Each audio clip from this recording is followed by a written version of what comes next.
प्यारे देशवासियों, नमस्कार। आज मन की बात के एक और एपिसोड के जरिए हम एक साथ जुड़ रहे हैं। ये 2022 की पहली मन की बात है।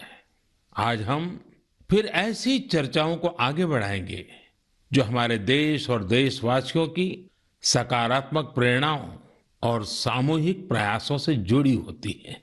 आज हमारे पूज्य बापू महात्मा गांधी जी की पुण्यतिथि भी है।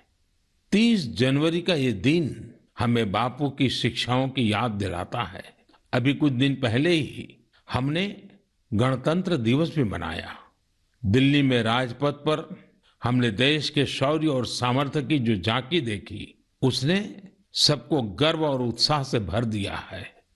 एक परिवर्तन जो आपने देखा होगा, अब गणतंत्र दिवस समारोह 23 जनवरी यानी नेताजी सुभाष चंद्र बोस की जन्म जयंती से शुरू होगा और 30 जनवरी तक यानी गांधी जी की पुण्यतिथि तक चलेगा। इंडिया गेट पर नेताजी की डिजिटल प्रतिमा भी स्थापित की गई है। इस बात का जिस प्रकार से देश ने स्वागत किया, देश के हर कोने से आनंद की जो लहर उठी, हर देशवासी ने जिस प्रकार की भावनाएं प्रकट की, उसे हम कभी भूल नहीं सकते हैं।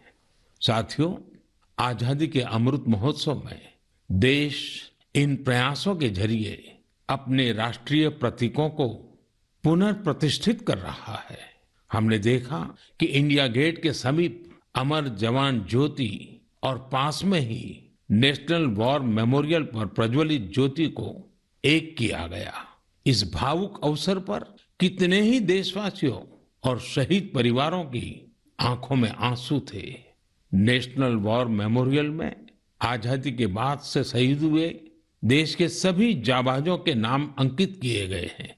मुझे सेना के कुछ पूर्व जवानों ने पत्र लिखकर कहा है कि शहीदों की स्मृति के सामने प्रज्वलित हो रही अमर जवान ज्योति शहीदों की अमरता का प्रतीक है। सच में अमर जवान ज्योति की ही तरह हमारे शहीद, उनकी प्रेरणा और उनके योगदान भी अमर है। मैं आप सभी से कहूंगा, जब भी अवसर मिले नेशनल वॉर मेमोरियल जरूर जाएं। अपने परिवार और बच्चों को भी जरूर ले जाएं। यहाँ आपको एक अलग ऊर्जा और प्रेरणा का अनुभव होगा। साथियों, अमृत महोत्सव के इन आयोजनों के बीच देश में कई महत्वपूर्ण राष्ट्रीय पुरस्कार भी दिए गए हैं। एक है प्रधानमंत्री राष्ट्रीय बाल पुरस्कार। ये पुरस्कार उन बच्चों को मिले जिन्होंने छोटी सी उम्र में साहसिक और प्रेरणादायी काम किए हैं। हम सबको अपने घरों में इन बच्चों के बारे में जरूर बताना चाहिए। इनसे हमारे बच्चों को भी प्रेरणा मिलेगी और उनके भीतर देश का नाम रोशन करने का उत्साह जगेगा। देश में अभी पद्म सम्मान की भी घोषणा हुई है। पद्म पुरस्कार पाने वाले में कई ऐसे नाम भी हैं जिनके बारे में बहुत कम लोग जानते हैं।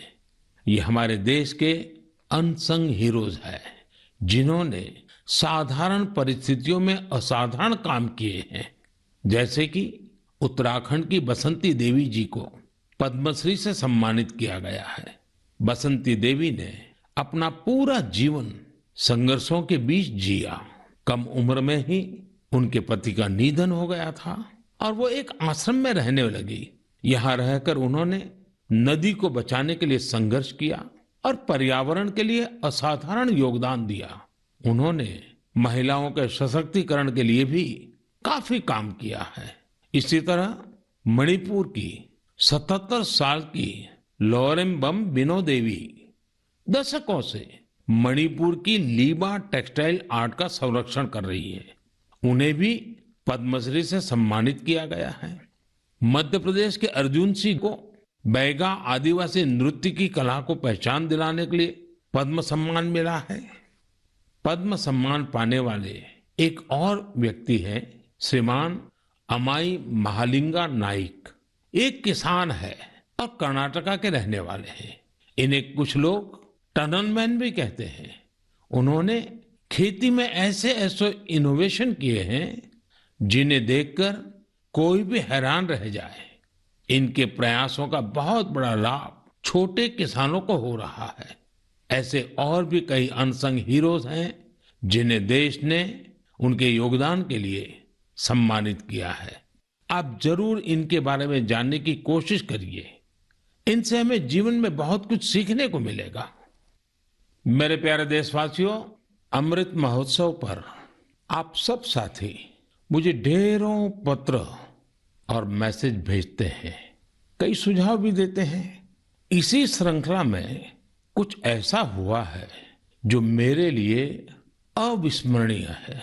मुझे 1 करोड़ से ज्यादा बच्चों ने अपने मन की बात पोस्टकार्ड के जरिए लिखकर भेजी है। ये 1 करोड़ पोस्टकार्ड देश के अलग अलग हिस्सों से आए हैं, विदेश से भी आए हैं। समय निकालकर इनमें से काफी पोस्टकार्ड को मैंने पढ़ने का प्रयास किया है। इन पोस्टकार्ड्स में इस बात के दर्शन होते हैं कि देश के भविष्य के लिए हमारी नई पीढ़ी की सोच कितनी व्यापक और कितनी बड़ी है। मैंने मन की बात के श्रोताओं के लिए कुछ पोस्टकार्ड छांटे हैं जिन्हें मैं आपसे शेयर करना चाहता हूं।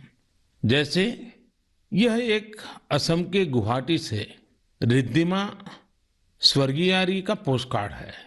रिद्धिमा क्लास 7th की स्टूडेंट है और उन्होंने लिखा है कि वो आजादी के 100वें साल में एक ऐसा भारत देखना चाहती हैं जो दुनिया का सबसे स्वच्छ देश हो, आतंकवाद से पूरी तरह से मुक्त हो, 100% साक्षर देशों में शामिल हो, जीरो एक्सीडेंट कंट्री हो और सस्टेनेबल तकनीक से फूड सिक्योरिटी में सक्षम हो।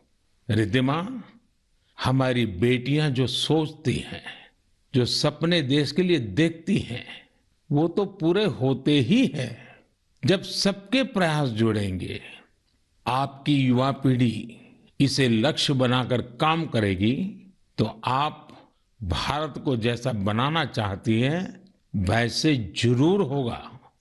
एक पोस्टकार्ड मुझे उत्तर प्रदेश के प्रयागराज की नव्या वर्मा का भी मिला है।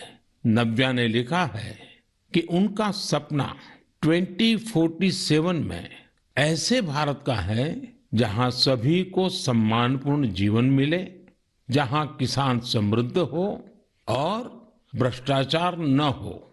नव्या, देश के लिए आपका सपना बहुत सराहनीय है।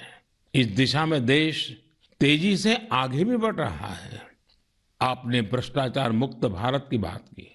भ्रष्टाचार तो दीमक की तरह देश को खोखला करता है। उससे मुक्ति के लिए 2047 का इंतजार क्यों? ये काम हम सभी देशवासियों को, आज की युवा पीढ़ी को मिलकर करना है, जल्द से जल्द करना है।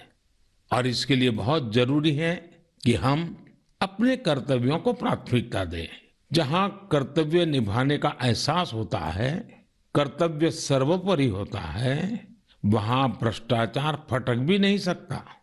साथियों, एक और पोस्टकार्ड मेरे सामने है चेन्नई से मोहम्मद इब्राहिम का। इब्राहिम 2047 में भारत को रक्षा के क्षेत्र में एक बड़ी ताकत के रूप में देखना चाहते हैं। वो चाहते हैं कि चंद्रमा पर भारत का अपना रिसर्च बेस हो और मंगल पर भारत मानव आबादी को बसाने का काम शुरू करे। साथ ही इब्राहिम पृथ्वी को भी प्रदूषण से मुक्त करने में भारत की बड़ी भूमिका देखते हैं।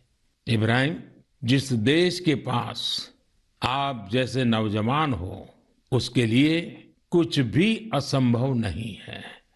साथियों, मेरे सामने एक और पत्र है मध्य प्रदेश के रायसेन में सरस्वती विद्या मंदिर में क्लास 10 की छात्रा भावना का। सबसे पहले तो मैं भावना को कहूंगा कि आपने जिस तरह अपने पोस्टकार्ड को तिरंगे से सजाया है वो मुझे बहुत अच्छा लगा। भावना ने क्रांतिकारी शिरीष कुमार के बारे में लिखा है। साथियों, मुझे गोवा से लॉरेंसियो परेरा का पोस्टकार्ड भी मिला है। ये क्लास 12 की स्टूडेंट है। इनके पत्र का भी विषय है आजादी के अनसंग हीरोज। मैं इसका हिंदी भावार्थ आपको बता रहा हूं। इन्होंने लिखा है, भिकाजी कामा भारतीय स्वतंत्रता संग्राम में शामिल रही सबसे बहादुर महिलाओं में से एक थी। उन्होंने बेटियों को सशक्त करने के लिए देश विदेश में बहुत से अभियान चलाए, अनेक प्रदर्शनियां लगाई।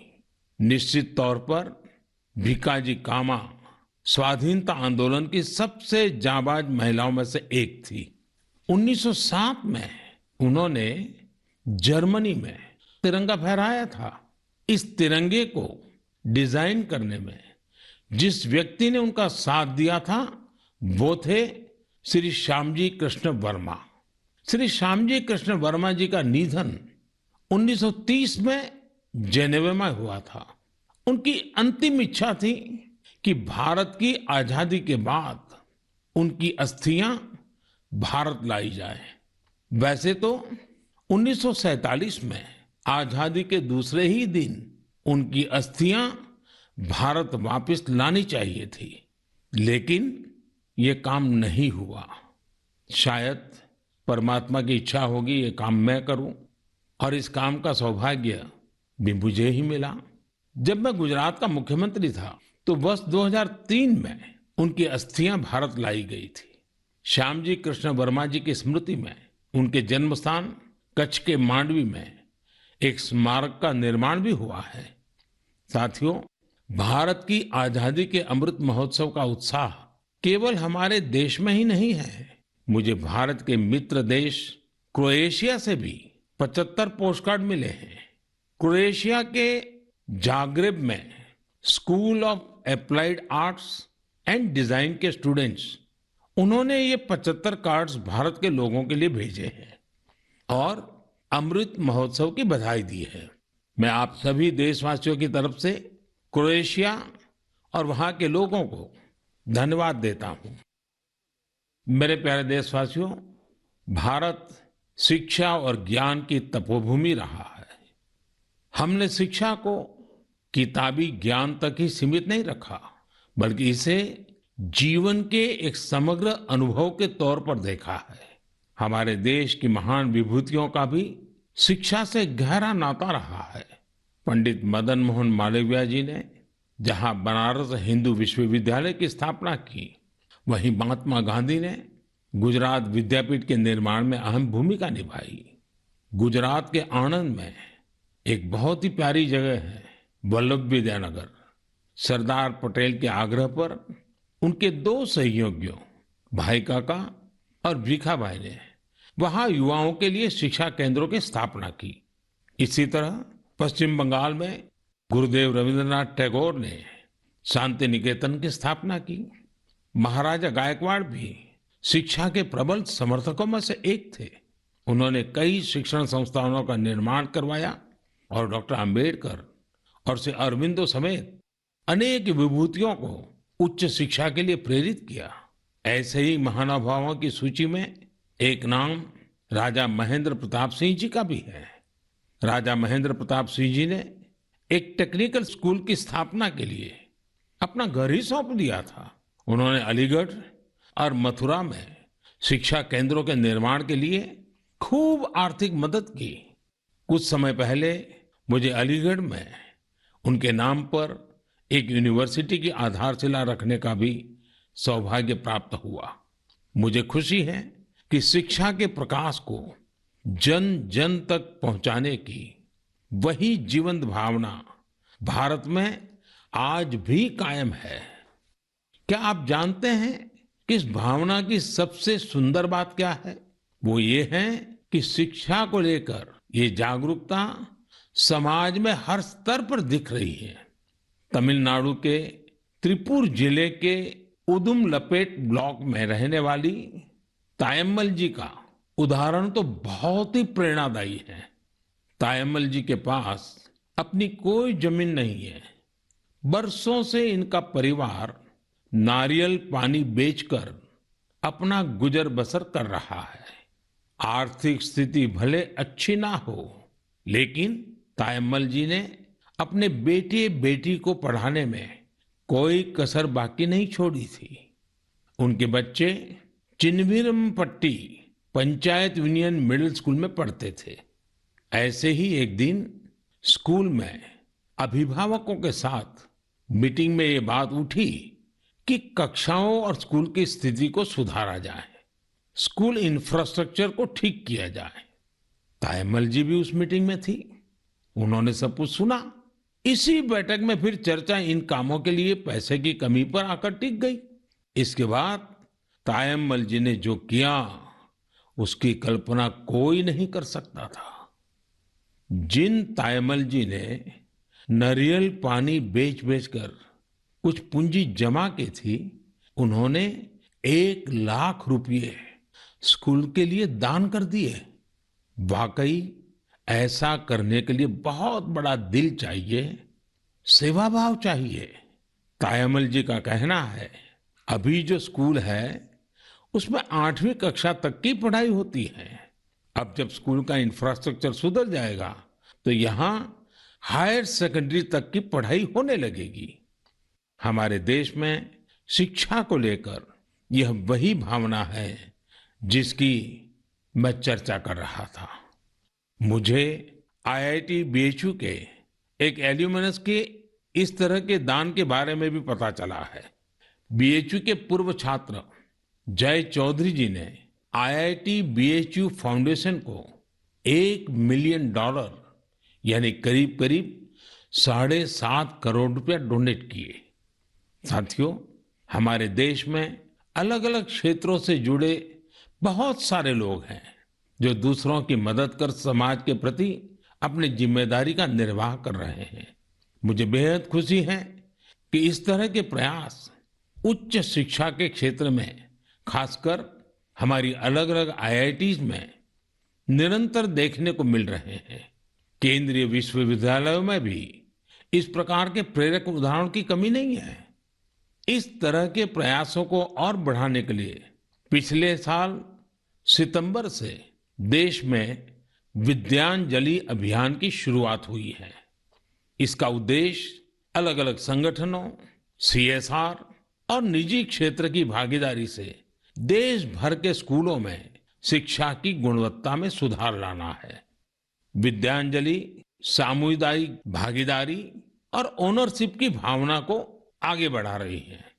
अपने स्कूल, कॉलेज से निरंतर जुड़े रहना, अपनी क्षमता के अनुसार कुछ न कुछ योगदान देना, यह एक ऐसी बात है जिसका संतोष और आनंद अनुभव लेकर ही पता चलता है।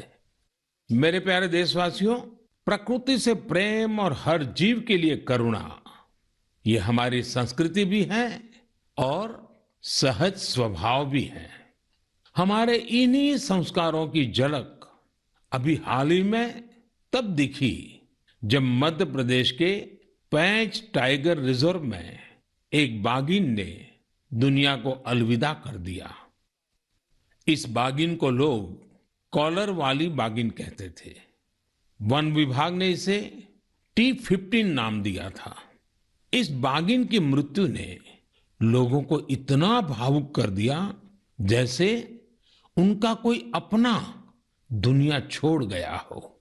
लोगों ने बाकायदा उसका अंतिम संस्कार किया, उसे पूरे सम्मान और स्नेह के साथ विदाई दी। आपने भी ये तस्वीरें सोशल मीडिया में जरूर देखी होगी। पूरी दुनिया में प्रकृति और जीवों के लिए हम भारतीयों के इस प्यार की खूब सराहना हुई। कॉलर वाली बाघिन ने जीवन काल में 29 शावकों को जन्म दिया और 25 को पाल पोसकर बड़ा भी बनाया। हमने T15 के इस जीवन को भी सेलिब्रेट किया और जब उसने दुनिया छोड़ी तो उसे भावुक विदाई भी दी। यही तो भारत के लोगों की खूबी है। हम हर चेतन जीव से प्रेम का संबंध बना लेते हैं। ऐसा ही एक दृश्य हमें इस बार गणतंत्र दिवस की परेड में भी देखने को मिला। इस परेड में प्रेसिडेंट्स बॉडीगार्ड्स के चार्जर घोड़े विराट ने अपनी आखिरी परेड में हिस्सा लिया। घोड़ा विराट 2003 में राष्ट्रपति भवन आया था और हर बार गणतंत्र दिवस पर कमांडेंट चार्जर के तौर पर परेड को लीड करता था। जब किसी विदेशी राष्ट्राध्यक्ष का राष्ट्रपति भवन में स्वागत होता था, तब भी वो अपनी ये भूमिका निभाता था।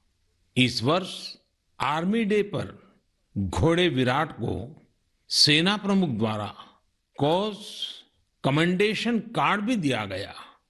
विराट की विराट सेवाओं को देखते हुए उसकी सेवानिवृत्ति के बाद उतने ही भव्य तरीके से उसे विदाई दी गई। मेरे प्यारे देशवासियों, जब एकनिष्ठ प्रयास होता है, नेक नियत से काम होता है, तो उसके परिणाम भी मिलते हैं। इसका एक बेहतरीन उदाहरण सामने आया है असम से। असम का नाम लेते ही वहां के चाय बागान और बहुत सारे नेशनल पार्क का ख्याल आता है। साथ ही एक सींग वाले गैंडे यानी वन हॉर्न्ड राइनो की तस्वीर भी हमारे मन में उभरती है। आप सभी जानते हैं कि एक सींग वाला गैंडा हमेशा से असमिया संस्कृति का हिस्सा रहा है। भारत रत्न भूपेन हजारिका जी का ये गीत हर एक कान में गूंजता होगा। কাজিৰঙাৰ চিৰ সেউজ পৰিৱেশ হস্তি ব্যাঘ্ৰৰে পাত এক খড়গড় গড় পৃথিৱীয়ে চাই পক্ষীৰ সুদিয়া প্ৰকাশ মোৰ কাজিৰঙা নহয় যে বন্য। साथियों, इस गीत का जो अर्थ है वो बहुत सुसंगत है। इस गीत में कहा गया है, काजीरंगा का हरा भरा परिवेश, हाथी और बाघ का निवास, एक सींग वाले गैंडे को पृथ्वी देखे, पक्षियों का मधुर कलरव सुने। असम की विश्व प्रसिद्ध हथकरघा पर बुनी गई मूंगा और एरी की पोशाकों में भी गैंडों की आकृति दिखाई देती है। असम की संस्कृति में जिस गैंडे की इतनी बड़ी महिमा है, उसे भी संकटों का सामना करना पड़ता था। वर्ष 2013 में 37 और 2014 में 32 गैंडों को तस्करों ने मार डाला था। इस चुनौती से निपटने के लिए पिछले 7 वर्षों में असम सरकार के विशेष प्रयासों से गैंडों के शिकार के खिलाफ एक बहुत बड़ा अभियान चलाया गया।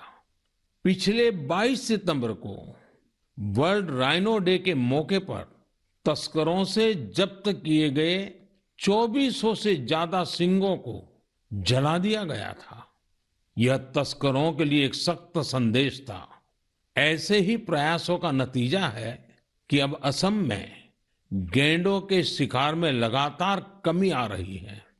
जहां 2013 में 37 गैंडे मारे गए थे, वहीं 2020 में 2 और 2021 में सिर्फ 1 गैंडे के शिकार का मामला सामने आया है। मैं गैंडों को बचाने के लिए असम के लोगों के संकल्प की सराहना करता हूं।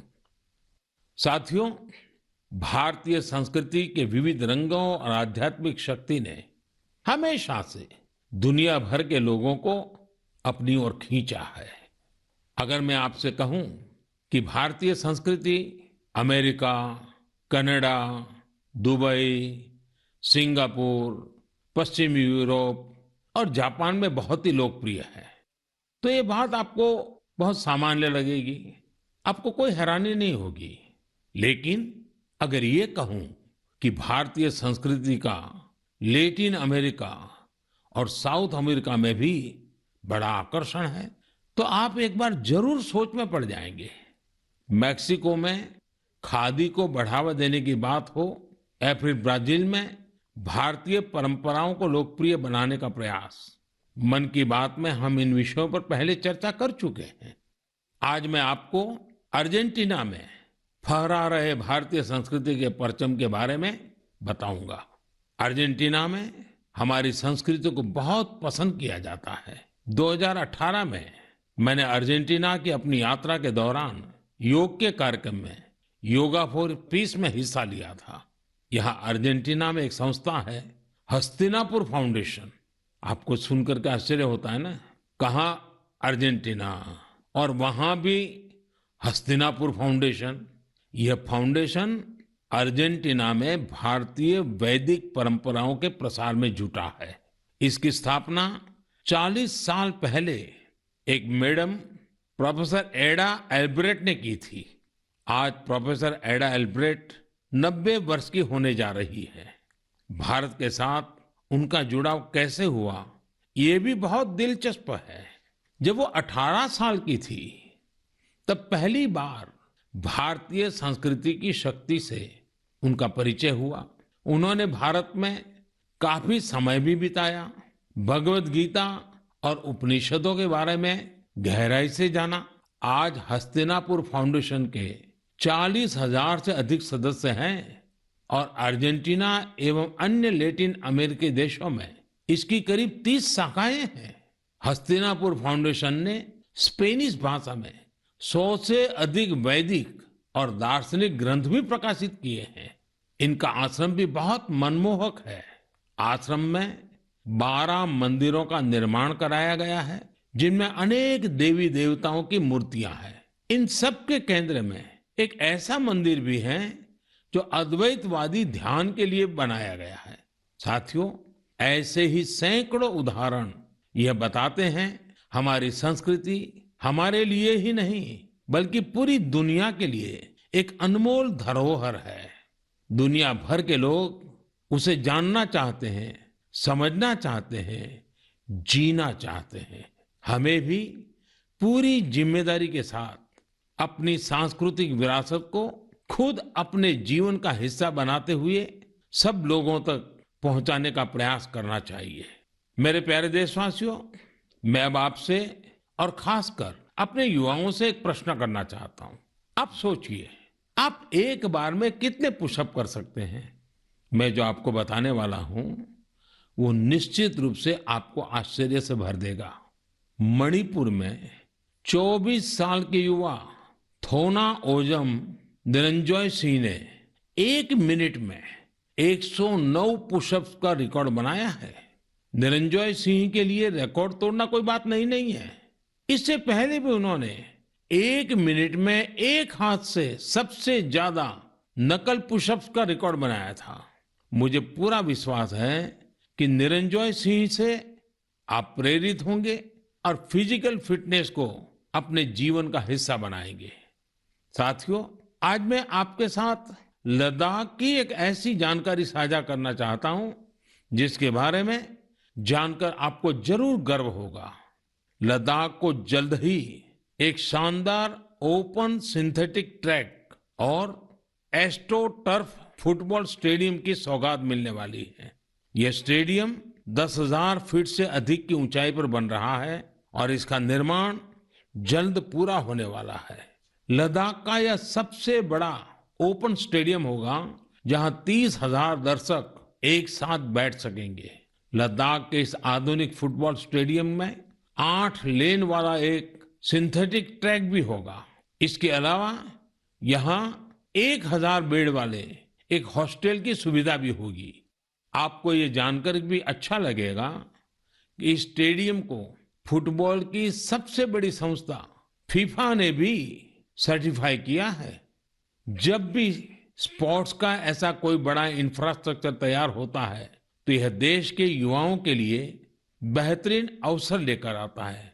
साथ साथ जहां ये व्यवस्था होती है वहां भी देश भर के लोगों का आना जाना होता है, टूरिज्म को बढ़ावा मिलता है और रोजगार के अनेक अवसर पैदा होते हैं। इस स्टेडियम का भी लाभ लद्दाख के हमारे अनेकों युवाओं को होगा। मेरे प्यारे देशवासियों, मन की बात में इस बार भी हमने अनेक विषयों पर बात की। एक विषय और है जो इस समय सबके मन में है और वो है कोरोना का।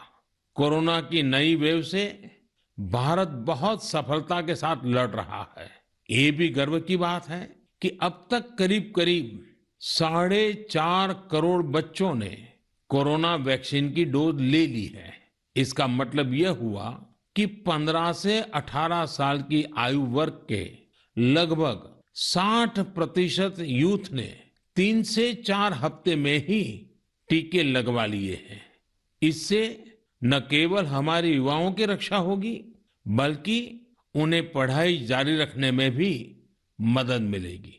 एक और अच्छी बात यह भी है कि 20 दिन के भीतर ही 1 करोड़ लोगों ने प्रिकॉशन डोज भी ले ली है। अपने देश की वैक्सीन पर देशवासियों का ये भरोसा हमारी बहुत बड़ी ताकत है। अब तो कोरोना संक्रमण के केस भी कम होने शुरू हुए हैं। ये बहुत सकारात्मक संकेत है। लोग सुरक्षित रहें, देश की आर्थिक गतिविधियों की रफ्तार बनी रहे, हर देशवासी की यही कामना है। और आप तो जानते ही हैं, मन की बात में कुछ बातें मैं कहे बिना रह ही नहीं सकता हूं। जैसे स्वच्छता अभियान को हमें भूलना नहीं है, सिंगल यूज प्लास्टिक के खिलाफ अभियान को हमें और तेजी लानी जरूरी है। वोकल फॉर लोकल का मंत्र ये हमारी जिम्मेवारी है। हमें आत्मनिर्भर भारत अभियान के लिए जी जान से जुटे रहना है। हम सबके प्रयास से ही देश विकास की नई ऊंचाइयों पर पहुंचेगा। इसी कामना के साथ मैं आपसे विदा लेता हूं। बहुत बहुत धन्यवाद।